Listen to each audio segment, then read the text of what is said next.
In this video, I'm going to talk about the mental health and well-being in the creative sector.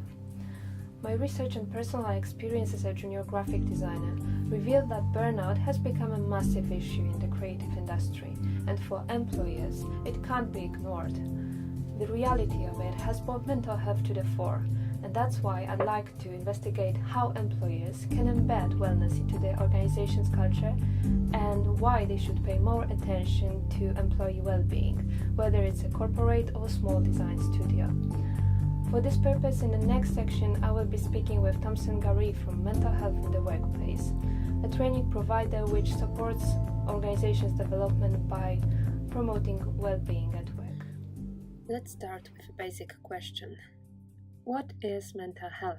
Definition of the World Health Organization says the mental health is a state of well-being in which every individual realizes his or her own potential, can cope with the normal stresses of life, can work productively and fruitfully, and is able to make a contribution to her or his community.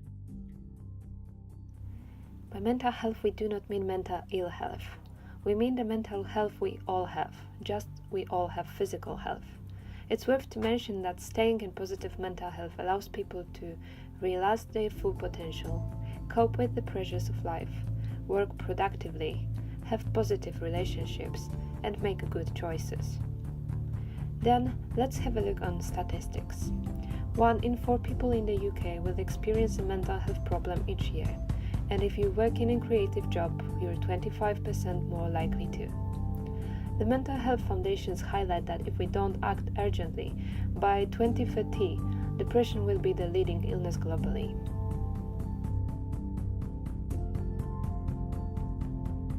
Let's have a closer look on health and well-being in the creative sector. The national organization Inspire Wellbeing for All released in November 2017 a report Changing Hearts and Minds, investigating the mental health of professionals working in the creative sector. Based on the findings from a study of 574 creatives, this report reveals that the sector employees have 3 times the level of sleep disorders than the general population. This causes serious flow-on effects on their relationships with family and friends. Arts workers also experience symptoms of anxiety 10 times higher than the general population, and depression symptoms 5 times higher.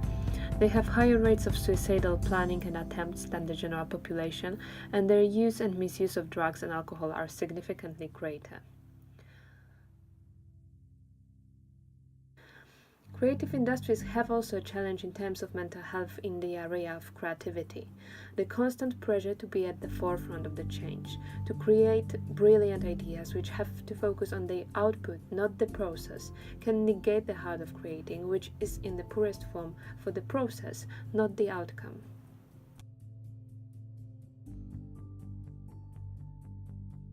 Let's take a look on a national picture. National Employee Mental Wellbeing Survey in partnership with YouGov is the second part of the 3-year collaborative project with business and national partners in the UK, which revealed that although there has been progress against recommendation in the 2016 report, too many men and women with mental health issues are still suffering in silence at work, unable to seek help from colleagues or managers. Fears of prejudice and exclusion are limiting employees' ability to achieve their full potential in the workplace or at home. Some progress has been seen, and employees are becoming more aware of the need to offer more support at work. Greater numbers of managers recognize that employee mental health and well-being forms part of their responsibilities. However, many line managers lack training and support in mental health. The lack of training has implications. People are still more likely to turn to people they trust outside work when it comes to their mental health. Around 3 out of 4 employees with a mental health issue choose not to involve anyone at work. The main barriers are a reluctance to make it formal and fears of negative consequences. Another report's finding states that 45% of UK workers say that the place of work does not have any measures in place to help reduce employees' stress levels and improve their mental well-being, and only 6% of organizations have a standalone mental health policy. A key factor in improving employees' mental health is improving conditions in workplaces. Therefore, I asked Tamsin what actions employers should undertake to create a mentally healthy workplace.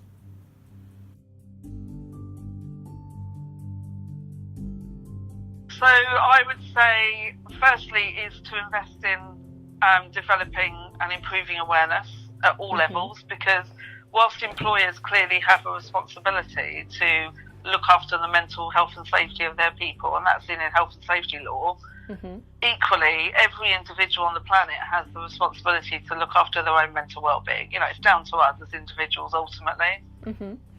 But what employers could be doing is providing the mechanism to enable people to do that, because we're not taught how to do that at school. We're not taught how to do that at college or at university. And so a lot of people will get to the workplace having never actually learned how their brain works, how stress is created in the first place, how you can actually reduce stress, what the happy hormones are that combat the stress hormones. That stuff's not taught to us. So employers can invest in actually bringing that kind of awareness into the workplace. That's the first thing they can do. And the second thing they can do is actually invest in teaching managers how to spot the signs of mental ill health, give them the confidence to approach a situation if they feel that somebody's suffering with mental ill health, enable them to have a conversation, because there's a difference between having the confidence to approach and actually knowing how to approach, and then also knowing how to signpost people to support, because that's the other thing, is that managers don't necessarily know where to signpost people for help.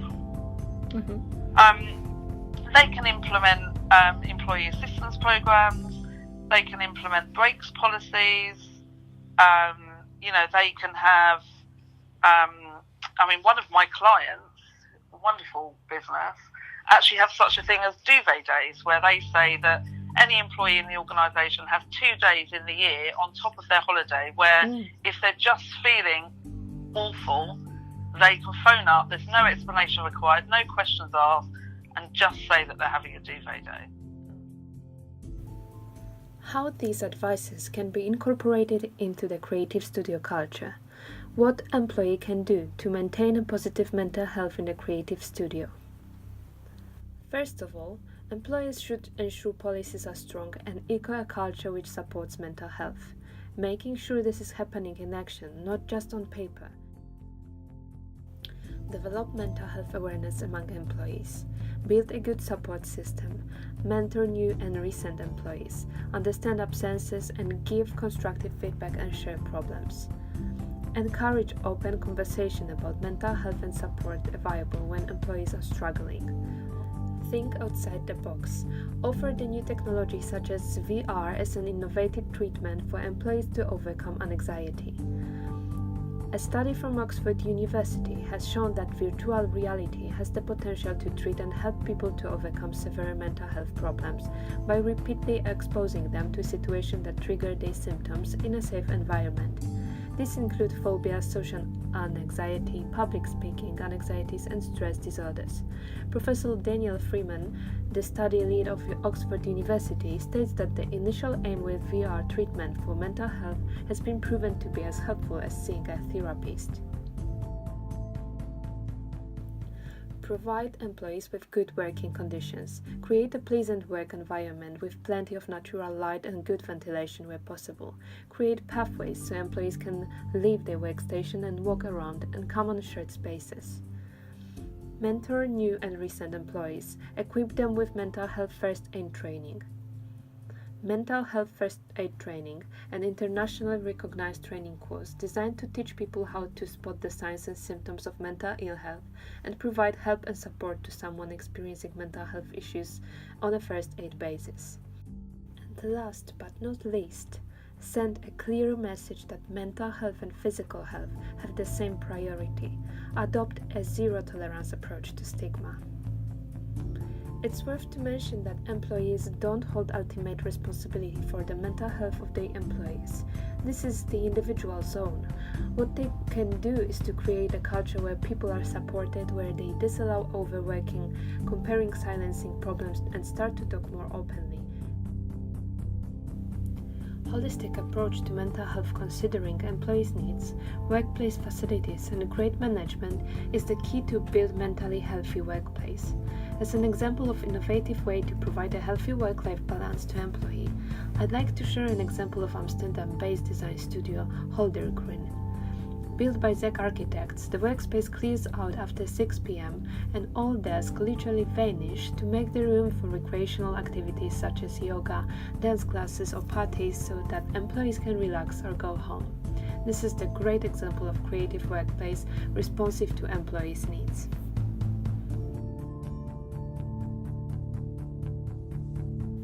To sum up, mental health is what makes us human, and understanding it better is paramount to positive change in the way people feel. Mobilizing conversation and actions in this area means we become closer to living truthfully, feeling well, knowing where to go where we don't, not feeling embarrassed, and cementing a new language around feelings and managing those feelings. This will ultimately help shape the next generation in a more evolved and hopefully mentally well way. The time has come to stop talking about the importance of good mental health at work and to start taking actions. Good practice exists in some organizations, but for the vast majority of employees, mental health is still a no-go area, a subject that cannot be discussed with colleagues or managers for fear of discrimination and victimization. Any progress in the creative sector can only be realized if we take care of those who work in it. Employers and employees must work together to resolve the mental health crisis. There is still a lot to be done. We all have a role to play, as stigma is a social concept, and we all have a role in diminishing its effect.